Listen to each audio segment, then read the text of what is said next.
இருப்பாங்க. பார்க்க பார்க்க அல்லாஹ் தஆலாவால் நன்மை வழங்கப்படக்கூடிய உன்னதமான இடம் காபத்துல்லா. அந்த காபத்துல்லாவை பார்த்தாலே நன்மை, திருக்குரானை திறந்து பார்த்தாலே நன்மை. இன்னைக்கு அதுக்கு பதிலா செல்லனால திறந்து பார்க்கிறோம், அப்படித்தானே? நம்முடைய கண்ணும் செல்லும் தான் ரொம்ப ஒட்டி இருக்குது. எங்க குரான் இருக்குது?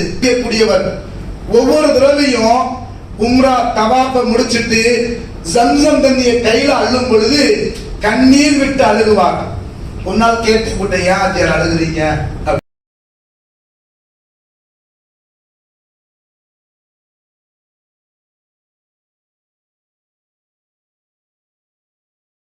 அல்ஹம்துலில்லாஹி வஹதா அஸ்ஸலாத்து வஸ்ஸலாமு அலா மன் லா நபிய பஅதா بعد أعوذ بالله من الشيطان الرجيم بفضل بسم الله الرحمن الرحيم قال الله تعالى في القرآن الكريم أتم الحج والعمرة لله صدق الله المولانا العظيم. அளவற்ற அருளாளனும் நிகரற்ற அன்புடையவனுமாகிய எல்லாம் வல்ல அல்லாஹு தஆலாவை போற்றி புகழ்ந்து, ஆயிரத்தின் அருட்கொடை நம் உயிரினும் மேலான உத்தம நபி ஸல்லல்லாஹு அலைஹி வஸல்லம் அவர்களின் மீது உன்னத ஸலவாத்து கூறி ஆரம்பம் செய்கிறேன். அஸ்ஸலாமு அலைக்கும் வரஹ்மத்துல்லாஹி வபரகாத்துஹு. அல்லாஹ் ஜல்ல ஷானஹு தஆலா அவனது அருளால் கிருபையால் நம் அனைவரின் பாவங்களையும் மன்னிப்பானாக. உயிருள்ள காலம் வரை ஆரோக்கியத்தோடும் சுறுசுறுப்போடும் அல்லாஹ்வை வணங்கி வழிபட்டு அவனுக்கு பொருத்தமான முறையிலே உலகத்திலே வாழும் நசீபை அல்லாஹ் நம் அனைவருக்கும் தந்தருள்வானாக. ஆமீன்.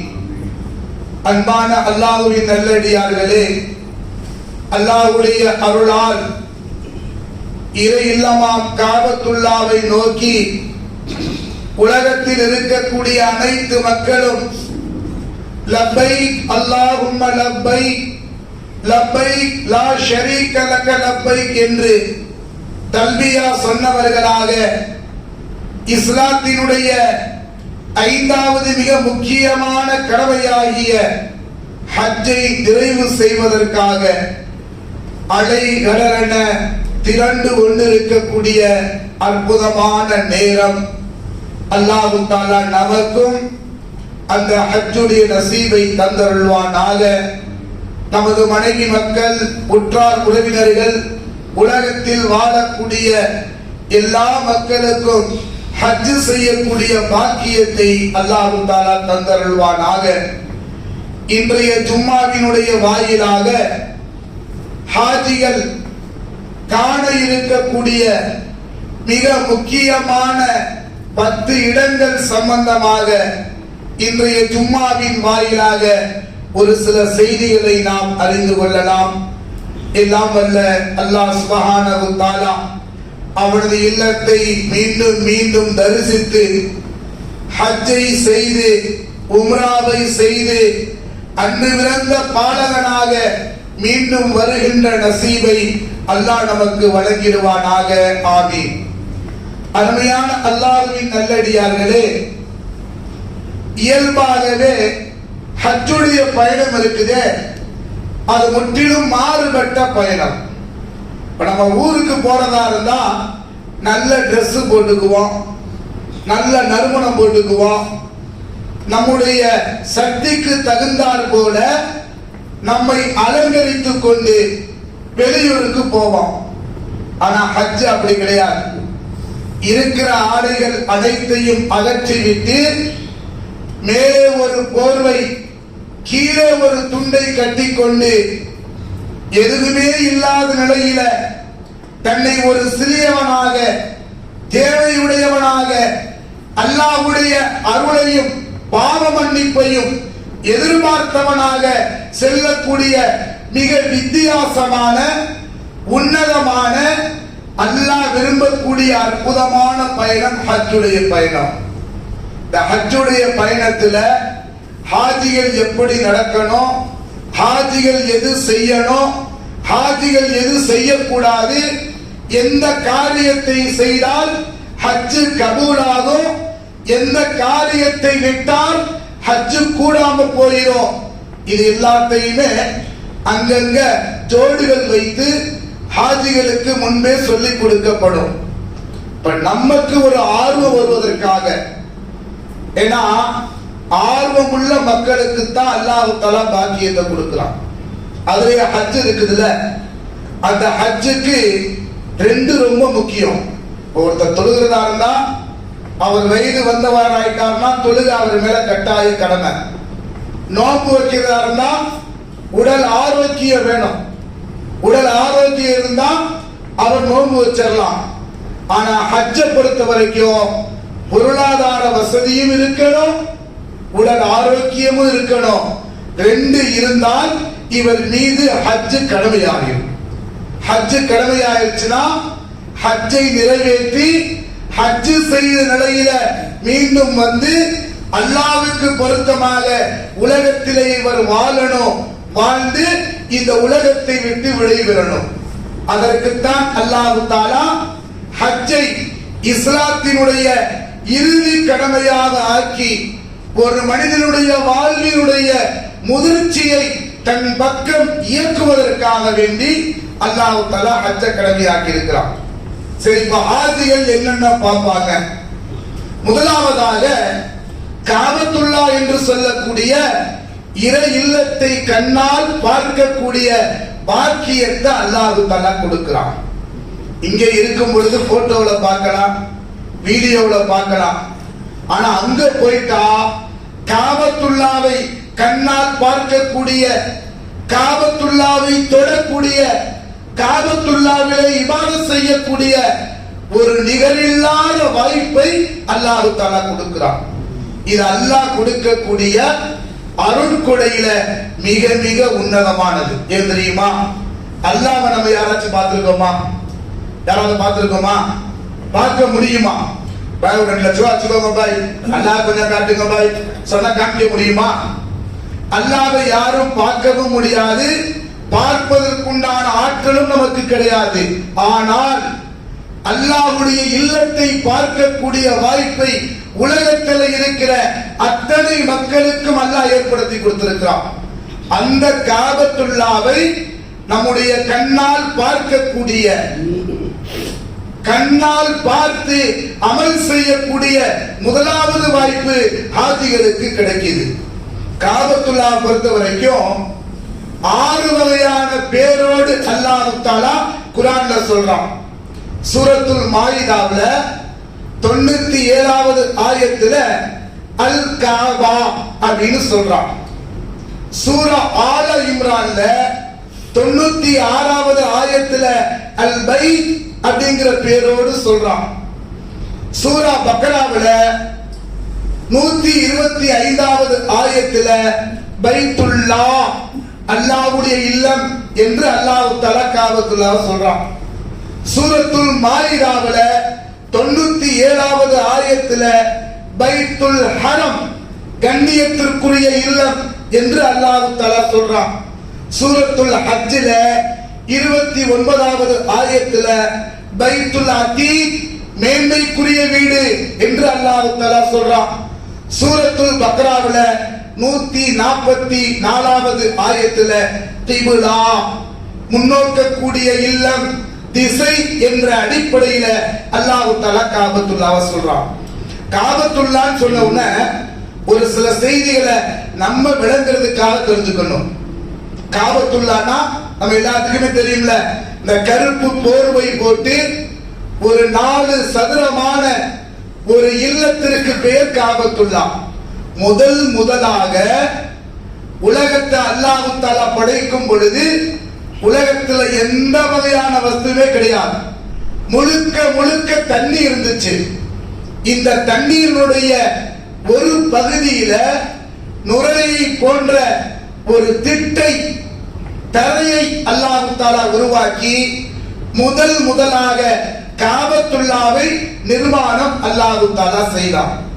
நபி அலைஹிஸ்ஸலாத்து வஸ்ஸலாம் அவர்கள் படைக்கப்படுவதற்கு 2000 ஆண்டுகளுக்கு முன்னால் மலக்குமார்கள் காபத்துல்லாவை கட்டி அங்கு இபாதத் செய்தார்கள். அதற்கு பிறகு ஆதம் அலைஹிஸ்ஸலாத்து வஸ்ஸலாம் அவர்களுடைய மகனார் ஷீத் அலைஹிஸ்ஸலாம் அவர்கள் காபத்துல்லாவை கட்டினார்கள். அதற்கு பிறகு ஷீத் அலைஹிஸ்ஸலாம் அவர்களுடைய காலத்திற்கு பிறகு நூஹ் அலைஹிஸ்ஸலாம் அவர்களுடைய காலத்துல மிகப்பெரிய வெள்ளப்பிரளயம் ஏற்பட்டது. அந்த வெள்ளப்பிரளயத்துல எல்லோரோட சேர்ந்து காபத்துல்லாவும் அடிக்கப்பட்டு போயிருச்சு. அதற்கு பிறகு நபி இப்ராஹிம் அலைஹிஸ்ஸலாம் அவர்களுக்கும் இஸ்மாயில் அலைஹிஸ்ஸலாம் அவர்களும் சேர்ந்து உருவாக்கப்பட்டது காபத்துல்லா. இப்ராஹிம் அலைஹிஸ்ஸலாமும் அவங்களுடைய அருமை மகனார் இஸ்மாயில் அலைஹிஸ்ஸலாமும் சேர்ந்து காபத்துல்லாவை உருவாக்கினாங்க. அதற்கு பிறகு அமாலிகா என்று சொல்லக்கூடிய கோத்திரத்தார்கள் திருப்பி காபத்துல்லாவை இடிச்சு கட்டினாங்க. அதற்கு பிறகு 6வது முறையாக ஜுருஹும் என்று சொல்லக்கூடிய கோத்திரத்தார்கள் காபத்துல்லாவை இடிச்சு கட்டினாங்க. நபி ஸல்லல்லாஹு அலைஹி வஸல்லம் அவர்களுடைய 5ஆம் தலைமுறை பாட்டனார் ஹுசைன் பின் கிலாப் அவங்களும் சேர்ந்து காபத்துல்லாவை 7வது முறையாக இடித்து கட்டினாங்க. 8வதாக நபி ஸல்லல்லாஹு அலைஹி வஸல்லம் அவர்கள் நபி பட்டம் பெறுவதற்கு 5 ஆண்டுகளுக்கு முன்னால், அதாவது நபி ஸல்லல்லாஹு அலைஹி வஸல்லம் அவர்களுக்கு 35 வயது இருக்கும் பொழுது குறைஷிகள்லாம் சேர்ந்து காபத்துல்லாவை கட்டினாங்க. இது 8வது முறை. 9வது முறை நபி தோழர் அப்துல்லா இப்னு ஸுபைர் ரலியல்லாஹு அன்ஹு அவர்கள் ஒரு முறை காபத்துல்லாவை சரி செய்து மீண்டும் அமைத்தார்கள். 10வது முறை மலிக் இப்னு மர்வான் என்று சொல்லக்கூடிய கலீஃபாவுடைய காலத்துல கவர்னராக இருந்த ஹஜ்ஜாஜ் இப்னு யூசுப் காபத்துல்லாவை அழகான முறையில கடைசியா வடிவமைச்சார். அவருடைய காலத்துல இருந்த காபத்துல்லா அதற்கு பிறகு 14 முறை மீண்டும் அது சரி செய்யப்பட்டு இன்று வரைக்கும் இறை இல்லமாக நம்முடைய பார்வைக்கு வைக்கப்பட்டிருக்குது.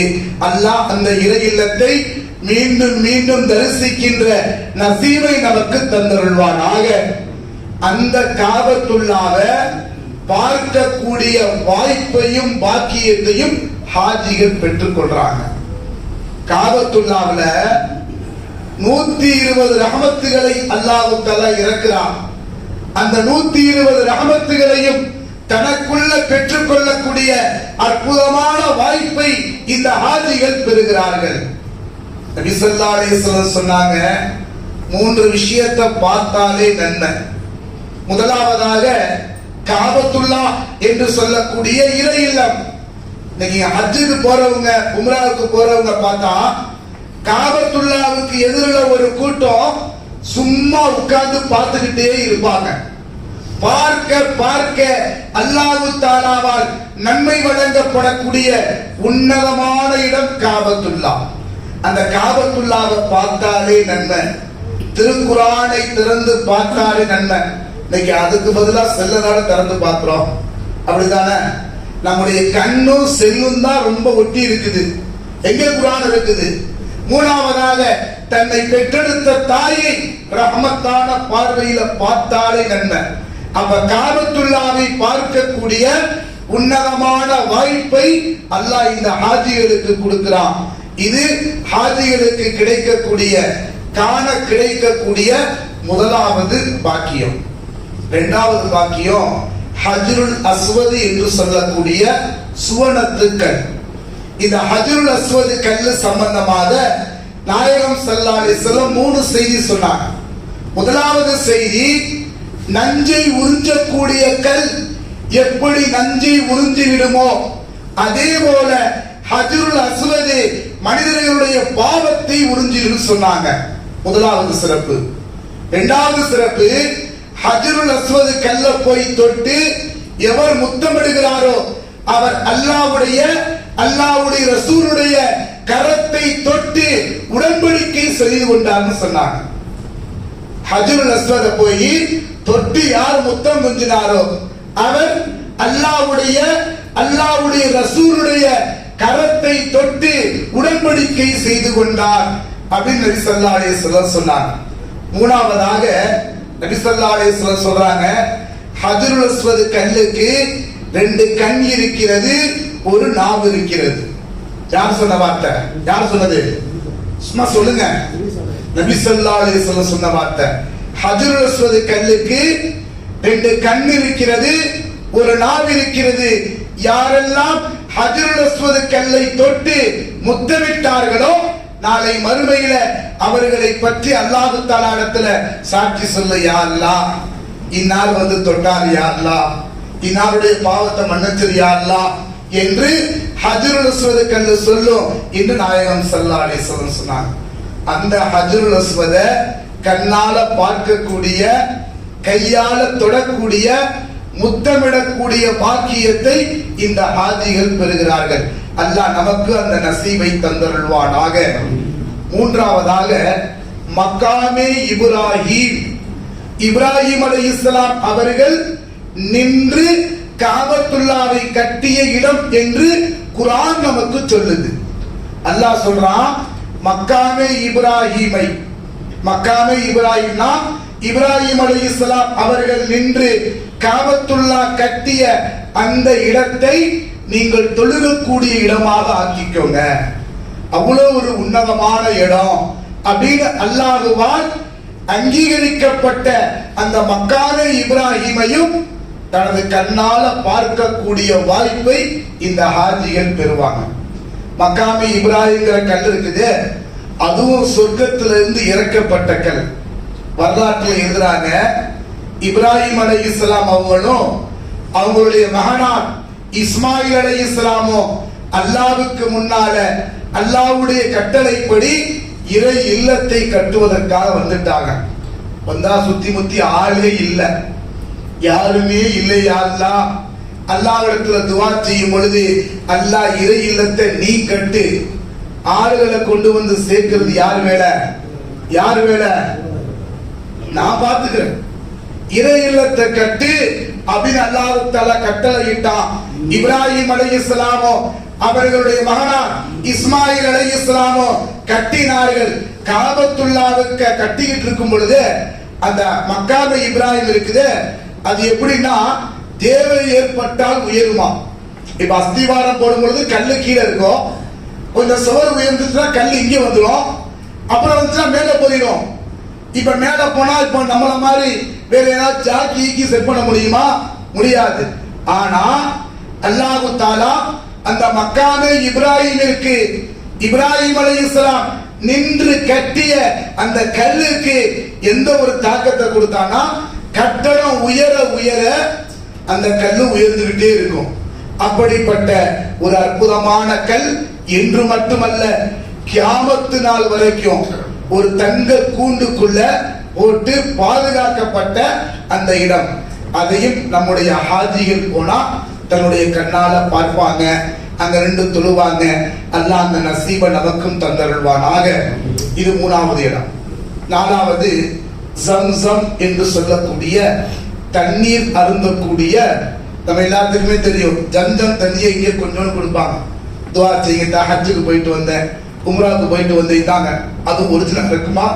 சில நேரத்தில் பார்ப்பாங்க, ஒரு 500 பேர் 6 பேர் கொடுக்கணுமா, நம்ம ஊர் ஜம்சமே தள்ளி விட்டுரு, காவேரி ஜம்சம் இருக்குல்ல இதையும் போட்டு கலந்து விட்டுரு அப்படின்னு போட்டு பரக்கத்தா ஒருத்தர் கொண்டாந்தாரு. அதுல உங்களுக்கான ஜம்சம் தண்ணி கொண்டு வந்திருக்கிறேன். ஏன்னா பார்த்தா இவ்வளவு பெரிய டப்பால நான் யோசிச்சு, என்னடா அது ஜம்சம் தண்ணி, அது இவர் ஏற்கனவே ஒரு 100 பேருக்கு கொடுத்திருப்பாரு, நமக்கு இவ்வளவு பெரிய டப்பால கொண்டு வந்திருக்கிறாரு. அது கொஞ்சம் குடிச்சவங்க தான் டேஸ்ட் விளங்குது. சரி, நம்ம லோக்கல் ஜம்சம் அதுல இருக்கும் போல தெரியுது அப்படின்னு அந்த ஜம்சம் தண்ணிய எங்க போனாலும் குடிப்பதற்கு உண்டான வாய்ப்பை இந்த ஹாஜிகள் பெற்றிருக்கிறாங்க. இது அல்லாஹ் அவங்களுக்கு கொடுத்த 4வது மிகப்பெரிய பாக்கியம். ஜம்சம் தண்ணீருடைய கிணறு எங்க இருக்குன்னா, காபத்துல்லாவுக்கு நேர் எதிர்த்தாப்புல இருக்குது. முன்னாடி ஒரு 90ல 85ல 87ல ஹஜ்ஜுக்கு போன ஹாஜிகள் சொல்லுவாங்க, நாங்க அந்த கிணத்திலேயே இறங்கி குளிப்போம். ஹாஜிகள் இருக்காங்கல்ல, கிணத்திலேயே இறங்கி குடிப்பாங்க. இஹ்ராமோட ஆடையோட தள்ள ஊத்திக்குவாங்க. இன்னும் சொல்ல போனா அந்த இடத்துல ஒரு 2-3 அரபிகள் நிப்பாங்க. வரக்கூடிய ஹாஜிகள்னால இறக்க முடியாதுங்கிறதுனால அந்த ஹாஜிகள் தண்ணியை இறைச்சு இவங்களுக்கு ஊத்தி விடுவாங்க. அதுக்கு கொஞ்சம் காசு வாங்கிக்குவாங்க. அது மாதிரி எல்லாம் ஒரு வாய்ப்பு இருந்துச்சு. இப்ப காலங்கள் போக போக அது மூடப்பட்டு அது கொஞ்சம் தூரத்துல அதற்காக வேண்டி ஒரு பைப் செட் பண்ணி வச்சிருக்கிறாங்க. எவ்வளவு வேணாலும் குடிச்சுக்கலாம், எவ்வளவு வேணாலும் குடிச்சுக்கலாம். அந்த ஜம்சம் தண்ணீரை அருந்தக்கூடிய எவ்வளவு முடியுமோ நபி ஸல்லல்லாஹு அலைஹி வஸல்லம் சொன்னாங்க, அல் ஜம்ஸமு லிமா ஷுரிப லஹு. எந்த நோக்கத்திற்காக ஜம்சம் தண்ணீர் குடிக்கிறோமோ அந்த நோக்கத்தை அல்லாஹ் தஆலா நிவர்த்தி செய்து வைப்பான் என்று நபி ஸல்லல்லாஹு அலைஹி வஸல்லம் சொன்னாங்க. இன்னும் அந்த ஜம்சம் தண்ணியை குடிக்கிற நேரத்துல பல ஹாஜிகள் அழுகுவாங்க. எங்க கூட உம்ரா கோட்ல வந்திருந்தா நல்ல பேணுதலான ஹாஜியா, நல்ல பேணுதலான ஹாஜியா, நல்ல அமல் செய்யக்கூடியவர். ஒவ்வொரு தடவையும் உம்ரா தவாஃபை முடிச்சிட்டு ஜம்சம் தண்ணியை கையில அள்ளும் பொழுது கண்ணீர் விட்டு அழுகுவார். ஒரு நாள் கேட்டு போட்ட, ஏன் ஹாஜியார் அழுகுறீங்க அப்படின்னு. இல்லைங்க ஹசரத், ஜம்சம் தண்ணியை குடிச்சா நம்ம என்ன நியத்து வச்சிருக்கிறோமோ அந்த நியத்தை அல்லாஹ் தஆலா நிவர்த்தி செய்து கொடுப்பான்னு நான் கேள்விப்பட்டிருக்கிறேன். எனக்கு 2 பொம்பளை பிள்ளைங்க. அதுல 2வது மக கணவரிடத்துல சண்டை போட்டுட்டு ஏறத்தாழ 13 வருஷமா என் வீட்டுல இருக்கு ஹசரத். அல்லாஹ் தஆலா அந்த கணவனையும் மனைவியையும் ஒன்று சேர்க்க வேண்டும் என்ற தூய எண்ணத்துலதான் ஒவ்வொரு நாளும் நான் அழுதுகிட்டே இந்த ஜம்சம் தண்ணியை குடிக்கிறேன்னு சொன்னார். அது மாதிரி ஜம்சம் தண்ணியை குடிக்க ஒருத்தர் ஒரு அம்மா ஜம்சம் தண்ணியை குடிப்பாங்க, துவா செய்வாங்க. என்னன்னா பிள்ளைக்கு குழந்தை இல்லை. இது மாதிரி பல வகையான ஹாஜத்துகளோடு தேவைகளோடு அந்த ஜம்சம் தண்ணீரை வரக்கூடிய ஹாஜிகள் குடிப்பாங்க. அந்த ஜம்சம் தண்ணீரை குடிப்பது இந்த ஹாஜிகளுக்கு அல்லாஹ் கொடுக்கக்கூடிய 4வது மிக முக்கியமான அருட்கொடை. 5வதாக அரஃபாவுடைய மைதானத்துல தங்குவாங்க. அரஃபாவுடைய மைதானம் இருக்குது, மிகப்பெரிய வரலாற்று சிறப்பு மிகுந்த இடம். அரஃபா அப்படின்னாலே அறிந்து கொள்வது, தெரிந்து கொள்வது. யார் அறிந்து கொள்வது, தெரிந்து கொள்வது? எப்படி இந்த பேர் வைக்கப்பட்டது? உலகத்தினுடைய முதல் மனிதர், முதல் நபி ஆதம் அலைஹிஸ்ஸலாம் அவர்களை அல்லாஹ் தஆலா இலங்கையில இருக்கக்கூடிய ஆலம் மலையில இறக்கினான். வரலாறு. இலங்கை ஆதம் அலைஹிஸ்ஸலாம் இருக்காங்களே, இலங்கையில் இருக்கக்கூடிய ஆதம் மலை, இன்னும் அந்த மலையை மக்கள் பார்த்து பரவசம் அடைகிறார்கள். ஆதம் அலைஹிஸ்ஸலாம் இங்கே இறங்கினாங்க. ஆதம் அலைஹிஸ்ஸலாம் அவர்களுடைய மனைவி ஹவ்வா அலைஹிஸ்ஸலாம் அவர்கள் ஜித்தா என்று சொல்லக்கூடிய அரபு நாட்டு பகுதியில் இறங்கினாங்க. ஜித்தா ஜத்தாண்டாலே பாட்டின்னு அர்த்தம். ஆதம் அலைஹிஸ்ஸலாம் அவர்களுடைய மனைவி அங்க இறங்கிட்டாங்க, ஆதம் அலைஹிஸ்ஸலாம் இங்க இறங்கிட்டாங்க. 2 பேரும் ஒருத்தவங்களை தேடுறாங்க. இன்னைக்கு திரும்புற பக்கம் எல்லாம் ஆள் இருக்குது, அன்னைக்கு அப்படியா? எதுவுமே இல்லை. ஏன்னா இவங்க தான் உலகத்துல முதல் மனிதன், முதல் ஆண், முதல் பெண். ஆதம் அலைஹிஸ்ஸலாம் ஹவ்வா அலைஹிஸ்ஸலாம் 2 பேரும் அப்படியே தேடி தேடி தேடி தேடி அப்படியே வந்து ஒருத்தவங்க பார்த்துக்கிட்ட இடம் அரஃபாவுடைய மைதானம். அங்கதான் ஒருத்தவங்க பார்த்துக்கிட்டாங்க. அப்படியே பேசிக்கிட்டே வந்து தங்கிய இடம்தான் மினா. அரஃபா, மினா, முஸ்தலிஃபா எல்லாம் பக்கத்துல இருக்கும். ஹஜ் உம்ராவுக்கு போனவங்களுக்கு தெரியும். இனி போகக்கூடியவர்கள் அவனுடைய அனுபவத்தை சொல்லுவாங்க. அவ்வளவு பெரிய வரலாற்று சிறப்பு மிகுந்த இடத்தை தனது கண்களால் பார்க்கக்கூடிய, அங்கு தங்கக்கூடிய, துவா கேட்கக்கூடிய, அமல் செய்யக்கூடிய நசீபை 5வது பாக்கியமாக ஹஜ்ஜுக்கு செல்லக்கூடிய ஹாஜிகள் பெறுவார்கள். அந்த இடத்துல ஹாஜிகள் இப்ப பாத்தீங்கன்னா நம்முடைய கண்ணுபட ஜியாவுதீன் பாயும் அவங்களுடைய வீட்டுல இன்ஷா அல்லாஹ் இந்த வருஷம் ஹஜ்ஜுக்கு போறாங்க. உங்களுடைய மகத்தான துவாவுல எங்களையும் சேர்த்துக்கோங்க. அல்லாஹ் நமக்கும் அந்த நசீபை தருவானாக. இது ஹாஜிகள் பார்க்கக்கூடிய, அனுபவிக்கக்கூடிய 5வது இடம் அரஃபாவுடைய மைதானம். இது எல்லாத்தையும் விட நபிகள் நாயகம் ஸல்லல்லாஹு அலைஹி வஸல்லம் இந்த உலகத்திற்கு அருட்கொடையாக அல்லாஹ்வால் வழங்கப்பட்ட கண்மணி நாயகம் ஸல்லல்லாஹு அலைஹி வஸல்லம் தன் வாழ்க்கையினுடைய கடைசி காலத்துல உலகத்தை விட்டு விடைபெறுவதற்கு முன்னால் ஹஜ் செய்துவிட்டு ஹஜ்ஜத்துல் விதாவை நிறைவு செய்து கடைசியா ஒரு உபதேசம் செஞ்சாங்க. ஹஜ்ஜத்துல் விதாவுடைய உபதேசம் என்று உலக பிரசித்தி பெற்ற உபதேசம். நாயகம் ஸல்லல்லாஹு அலைஹி வஸல்லம் இந்த உலகத்தை விட்டு போவதற்கு முன்னால் என்னுடைய பிரிவுக்கு பிறகு இந்த உலகத்தில் இருக்கக்கூடிய மக்கள் எப்படி வாழ வேண்டும், எது செய்யணும், எது செய்யக்கூடாது, இந்த உம்மத்தினுடைய அந்தஸ்து என்ன என்பதையெல்லாம் தொகுத்து ஒரு பயான் வடிவில கொடுத்த இடம் அந்த அரஃபா என்று ஸல்லல்லாஹு 1,24,000 சஹாபாக்களையும் நாயகம் ஸல்லல்லாஹு அலைஹி வஸல்லம் நிக்க வச்சு உபதேசம் செய்தார்கள். அந்த வரலாற்று சிறப்பு மிகுந்த இடத்தை பார்க்கக்கூடிய வாய்ப்பை அல்லாஹ் தஆலா இந்த ஹாஜிகளுக்கு கொடுக்கிறான். அதே மாதிரி நல்லா தெரிஞ்சுக்கணும், காபத்துல்லாவை சுத்தி ஏறத்தாழ 70,000 மலக்கு நபிமார்கள் அடக்கம் செய்யப்பட்டிருக்கிறாங்க. காபத்துல்லாவை சுத்திய பல அற்புதங்கள். காபத்துல்லாவுக்கு நேர் எதிர்த்தாப்புல வாசல் இருக்குல்ல, அந்த சொர்க்கத்தினுடைய வாசல், காபத்துல்லாவுடைய வாசல். அதே மாதிரி முல்தசி நபி ஸல்லல்லாஹு அலைஹி வஸல்லம் அவங்கள யாராவது மக்கத்து குறைஷிகள் காயப்படுத்தினா தன்னை நெஞ்சோடு அணைத்துக் கொண்டு அல்லாஹ்விடத்துல துவா செய்வாங்க. அப்படிப்பட்ட உன்னதமான இடம். அதே மாதிரி ஹதீப் என்று சொல்லக்கூடிய ஒரு பகுதி, அதுவும் காபத்துல்லாவினுடைய உள் பகுதி தான். காபத்துல்லாவை கட்டும் பொழுது ஹலாலான காசுல கட்டணும் அப்படிங்கிற அறிவிப்பை கேட்டு ஹலாலான காசு கொஞ்சம் தான் இருந்துச்சு, மீதி ஒரு ரவுண்டு மாதிரி அப்படி இழுத்து விட்டாங்க. அதுவும் காபத்துல்லாவினுடைய உட்பகுதி தான். அதே மாதிரி ஈசாவே ரஹ்மத் என்று சொல்லக்கூடிய காபத்துல்லாவினுடைய ஹதீப் பகுதியிலிருந்து மேல பார்க்கும் பொழுது ஒரு உன்னதமான தங்க குழாய், அல்லாஹ்வுடைய ரஹ்மத் இறங்கக்கூடிய இடம் என்று பெருமானாரால் அடையாளம் காண்பிக்கப்பட்ட இடத்தையும் இந்த ஹாஜிகள் கண்ணால காண்பார்கள். அதே மாதிரி ஜபலுன் நூர், குர்ஆன் இறங்கிய மலை. முதல்ல நாயகம் ஸல்லல்லாஹு அலைஹி வஸல்லம் ஜபலே நூர்ல போய் இருக்கும் பொழுது ஜிப்ரீல் அலைஹிஸ்ஸலாம் அவர்கள் வந்தார்கள்.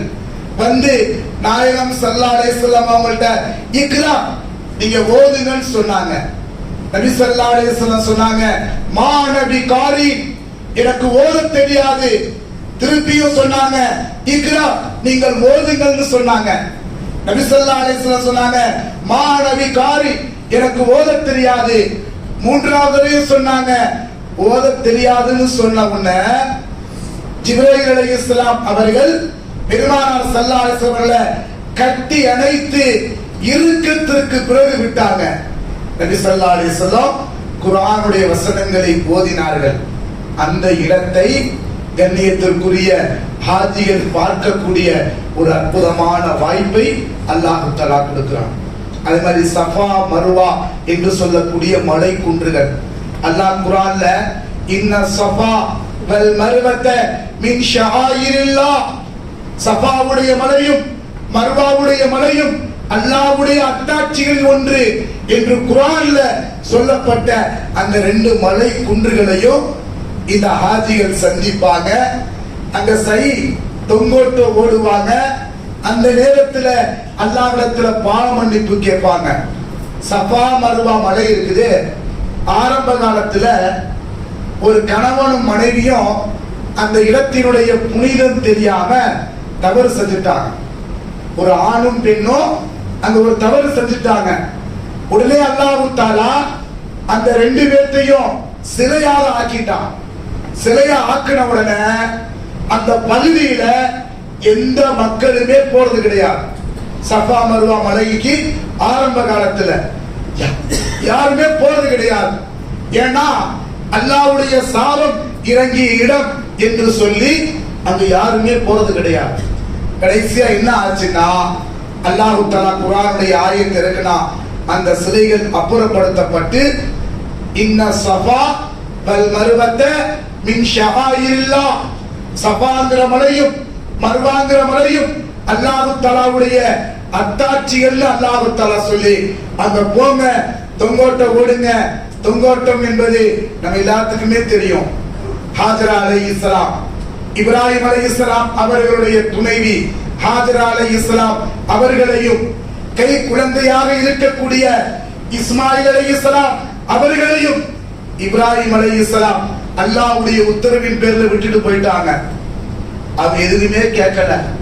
நம்ம வீட்டு மனைவியா இருந்தா நம்ம வரதுக்கு முன்னாடி போன் அடிச்சு ஒரு பெரிய படையை திரட்டி வச்சிருக்கேங்க, அத்தா அம்மாண்டா காட்டுக்குள்ள விட்டு போயிட்டாரு. ஆனா இப்ராஹிம் அலைஹிஸ்ஸலாத்து வஸ்ஸலாம் அவர்களுடைய மனைவி ஒரே வார்த்தை கேட்டாங்க, இது அல்லாஹ்வுடைய கட்டளையாண்டு. இப்ராஹிம் அலைஹிஸ்ஸலாம் ஆமான்னு சொன்ன உடனே அல்லாஹ் எங்களை பார்த்துக்குவான். ஒரு மூமினான பெண்ணுடைய வாயில இருந்து வர வேண்டிய மிக முக்கியமான வார்த்தை, என்னை படைச்ச ரப்பு என்னைய பார்த்துக்குவான், என்னை படைச்ச ரப்பு எனக்கு உதவி செய்வான். அப்படி இருக்கும் பொழுது இஸ்மாயில் அலைஹிஸ்ஸலாத்து வஸ்ஸலாம் அவர்களுக்கு தண்ணீர் தாகம் ஏற்படுது. தண்ணீர குழந்தை கால உதற ஹாஜரா அலைஹிஸ்ஸலாம் அவர்கள் ஓடினார்கள். சஃபாவுடைய மலைக்கு ஓடினாங்க. அங்கிருந்து பார்த்தா இடையில காணல் நீர் மாதிரி தண்ணி இருக்கிற மாதிரி தெரிஞ்சிச்சு. அங்கிருந்து ஓடி மர்வாவுக்கு போனாங்க. அங்கிருந்து சஃபாவுல பார்த்தா தண்ணி இருக்கிற மாதிரி தெரிஞ்சிச்சு. அதனால இங்க ஓடி வந்தாங்க, அங்க ஓடினாங்க, இங்க ஓடினாங்க. அதற்கு பிறகு அல்லாஹ் தஆலா அவர்களுடைய ஏக்கத்தையும் தியாகத்தையும் கபூல் செய்து ஜம்சம் தண்ணியை கொடுத்தான். அந்த வரலாற்றை நினைவு கூறக்கூடிய வகையில தான் இன்னைக்கும் கோடான கோடி மக்கள், இன்னைக்கு மட்டுமல்ல கியாமத்து நாள் வரை வரக்கூடிய மக்கள் இப்ராஹிம் அலைஹிஸ்ஸலாம், இஸ்மாயில் அலைஹிஸ்ஸலாம், ஹாஜரா அலைஹிஸ்ஸலாம் அவர்களுடைய தியாகத்தை உலகத்துல எடுத்து சொல்லணும். அவர்கள் பெற்ற ஈமானை போல மற்றவர்களும் பெறணுங்கிற நோக்கத்துல தொங்கோட்டம் ஓடுறது. அதுல ஒரு பச்சை லைட் வச்சிருப்பாங்க. அந்த பச்சை லைட் போனா ரப்பி ரப்பீர் வரஹம்னு சொல்லி ஒரு சின்ன துவா ஓதி ஆண்கள் குதிச்சு குதிச்சு போகணும். பெண்கள் அப்படி போக வேண்டியதில்லை. ஏன்னா பெண் குலத்திற்கே மிகப்பெரிய மகுடமாக வந்த ஹாஜரா அலைஹிஸ்ஸலாம் அனைத்து பெண்ணிடத்திற்கு பகரமாக தான் உயிரோடு இருக்கும் பொழுது ஓடி ஓடி அந்த அமலை பெண்ணிடத்திற்காக வேண்டி முன்கூட்டியே செஞ்சு வச்சுட்டார். அதனால அந்த தியாகம் செய்த இடத்தையும் நமது கண்களால பார்க்க முடியும். நிறைய இடம் மதீனாவுல எடுத்துக்கிட்டா நபிகள் நாயகம் ஸல்லல்லாஹு அலைஹி வஸல்லம் சொன்னாங்க, என் மெம்பருக்கும் என் வீட்டுக்கு இடைப்பட்ட இடம் அது சொர்க்கத்துடைய ஒரு துண்டுன்னு சொன்னாங்க, ரௌலத்துல் ஜன்னா. அந்த இடத்துல போய் இந்த ஹாஜிகள் அமல் செய்யக்கூடிய வாய்ப்பை அல்லாஹ் தஆலா கொடுப்பான். அந்த இடத்துல போய் தொழுகலாம், அந்த இடத்துல போய் குர்ஆன் ஓதலாம், அந்த இடத்துல போய் திக்ர் செய்யலாம், அந்த இடத்துல போய் எல்லாத்துக்காக துஆ செய்யலாம். அந்த ஒரு அற்புதமான வாய்ப்பு ஹாஜிகள் பெறுகிறார்கள். அதே மாதிரி அந்த ரௌலத்துல் ஜன்னாவுக்கு பக்கத்திலேயே ஏறத்தாழ 10,000 சஹாபாக்கள் அடக்கம் செய்யப்பட்ட ஜன்னத்துல் பகீ என்று சொல்லக்கூடிய கபர்ஸ்தான், 10,000 சஹாபாக்கள் அடக்கம் செய்யப்பட்ட நபிகள் நாயகம் ஸல்லல்லாஹு அலைஹி வஸல்லம் அவர்களுடைய மனைவி நம் அனைவர்களுடைய தாய்மார்களும் அடக்கம் செய்யப்பட்ட இடமும் அங்க இருக்குது. அதை போய் பார்க்கலாம்.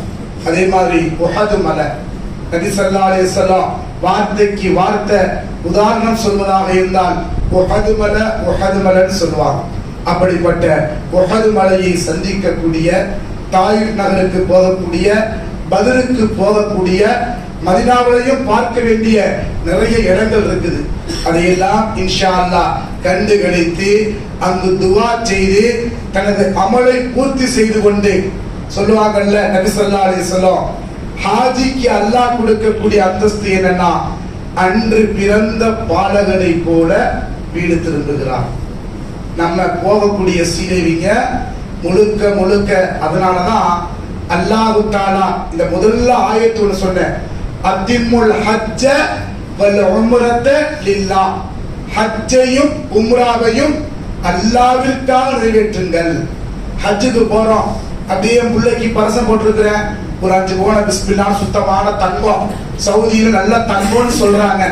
அதை வாங்கிட்டு வர்றதுக்காக வேண்டி போறேன் அப்படி வைக்க கூடாது. அங்க போனா நல்ல துணி கிடைக்கும் அப்படி வைக்க கூடாது. சும்மா ஃபிளைட்ல ஒரு ஜாலியா ஒருத்தர் ஹஜ்ஜுக்கு போறதுக்கு பயணம் சொல்ல வந்தார். ஆஜர் நல்லபடியா போயிட்டு வாங்க. ஆமா அஜர்த்து, ஊர்ல உள்ள பக்கீர் சாப்பை எல்லாம் ஹாஜின் பட்டம் வாங்கிட்டான், நம்ம தான் இன்னும் அந்த பட்டம் வாங்காம இருக்கிறோம். அஜர்த்து போயிட்டு பட்டத்தை வாங்கிட்டு வந்துடலாம். அவர் நடந்துக்கிட்டார், அங்க போனா கீழே வச்சு பட்டம் கிட்ட கொடுப்பாங்கட்டு. அந்த மாதிரி போயிடக்கூடாது. அது என்ன ஆயிரும்னா ஹஜ்ஜே மக்பூலாக மப்ரூராக ஆகாது. ஹஜ்ஜே மக்பூலாக ஆகணும். மக்பூலால்னா அல்லாஹ்வால் ஏற்றுக்கொள்ளப்படக்கூடிய ஹஜ். மப்ரூராக ஆகணும், நல்ல ஹஜ்ஜாக நன்மையை சேர்க்கக்கூடிய ஹஜ்ஜாக ஆகணும்னா முதல்ல நம்ம செய்ய வேண்டியது நமது நிய்யத்தை பூர்த்தி செய்யணும். சரியான நிய்யத்தோட இங்க இருந்து போகணும். அவர் ஹஜ்ஜுக்கு வழி அனுப்புறவங்களும் சில விஷயங்கள் நம்ம சொல்லி அனுப்பணும். முதல் விஷயம், உங்களுக்கு அல்லாஹ் எப்படி இந்த பாக்கியத்தை கொடுத்தானோ அதே மாதிரி எங்களுக்கும் கொடுக்கிறதுக்கு அல்லாஹ்விடத்துல துஆ செய்யுங்க அப்படின்னு சொல்லணும். இரண்டாவது, நபிகள் நாயகம் ஸல்லல்லாஹு அலைஹி வஸல்லம் அவர்களுடைய ரவுலாவிற்கு சென்று அங்க போய் என்னுடைய சலாத்தை பெருமானாருக்கு எத்தி வைங்க அப்படிங்கிறதையும் சொல்லி அனுப்பணும். ஏன்னா போகக்கூடிய நேரத்துல அது மாதிரி போகக்கூடிய ஹாஜிகள் இருக்காங்களே, அங்க போறதுக்கு முன்னாடியே நிறைய சலவாத்துகளை ஓதிக்கொண்டு நன்மையை அள்ளிக்கொண்டு நபிகள் நாயகம் ஸல்லல்லாஹு அலைஹி வஸல்லம் அவர்களுக்கு சேர்க்கணும். அல்லாஹ்வுடைய அருளால இந்த வருஷம் ஹஜ் செய்யக்கூடிய அனைத்து ஹாஜிகளுடைய ஹஜ்ஜையும் அல்லாஹ் தஆலா மக்பூலாக மப்ரூராக ஆக்கி தந்தருள்வானாக. அவர்களுடைய துஆவினால் நமக்கும் நமது குடும்பத்திற்கும் உலகத்துல வாழக்கூடிய எல்லா மக்களுக்கும் ஹஜ் செய்யக்கூடிய நசீபை அல்லாஹ் தஆலா தந்தருள்வானாக. உலகத்தில் இருக்கக்கூடிய அனைத்து குழப்பங்களும் இந்த ஹாஜிகள் செய்யக்கூடிய ஹஜ்ஜின் பரக்கத்தினால் குழப்பங்களிலிருந்து இஸ்லாமிய மக்கள் விடுபட்டு ஆரோக்கியத்தோடும் சலாமத்தோடும் வாழக்கூடிய பாக்கியத்தை அல்லாஹ் தஆலா தந்தருள்வானாக. எப்படி ஹாஜிகள் நம்மை விட்டு சலாமத்தாக புறப்பட்டார்களோ மீண்டும் சலாமத்தாக நம்மை சந்திக்கக்கூடிய பாக்கியத்தை அல்லாஹ் தஆலா தந்தருள்வானாக. நேற்று ஒரு செய்தி பார்த்தேன். இங்க இருந்து புறப்பட்டு ஹஜ்ஜுக்காக வேண்டி ஒரு பெண் புறப்பட்டு போறாங்க. மேல 30,000 அடி தூரத்துல மேல இருக்கிறாங்க. மேல இருக்கிற நிலையில இன்னா லில்லாஹி வ இன்னா இலைஹி ராஜிஊன், உலகத்தை விட்டு விடைபெற்று விட்டார்கள். இதை கேள்விப்பட்ட உடனேயே சவுதி அரசாங்கம் சொல்லிச்சு, இவங்களை அடக்கம் செய்யக்கூடிய பொறுப்பு என்கிறது. அதுலயும் குறிப்பாக எந்த இடத்துல மதீனாவுல ஜன்னத்துல் பக்கீல சஹாபாக்கள் நபியினுடைய மனைவிமார்கள் அடக்கம் செய்யப்பட்டார்களோ அந்த ஜன்னத்துல் பக்கீல இந்த அம்மாவுக்கு தனிப்பெரும் சிறப்புள்ள இடத்தை அமைத்து நாங்கள் அவர்களை அடக்கம் செய்வோங்கிற பொறுப்பை சவுதி அரசாங்கம் எடுத்துக்கிட்டு பாருங்க. அல்லாஹ் தஆலா எவ்வளவு பெரிய ஒரு பாக்கியம். ஆனா ஹஜ் நாளைக்கு மறுமையில ஹாஜிகளுடைய கூட்டத்துல தான் அந்த அம்மா எழுப்பப்படுவாங்க. ஏன், என்ன காரணம்? நியத் எதுக்காண்டி வச்சிருந்தாங்க? ஹஜ்ஜுடைய நியத், அல்லாஹ்வுடைய இல்லத்தை பார்க்கணும்னு போனாங்க. அந்த நியத்திலேயே இந்த உலகத்தை விட்டு விடைபெற்றதுனால நாளை மறுமையில அல்லாஹ் தஆலா ஹாஜிகளுடைய பட்டியல்ல அந்த அம்மாவை எழுப்புவான்.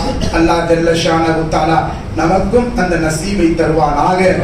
ஆயுளுள்ள காலம் வரை அல்லாஹ்வுக்கு பொருத்தமான முறையில ஈமானுடைய அடிப்படையில உலகத்துல வாழும் பாக்கியத்தை வல்லநாயகன் தந்தருள்வானாக.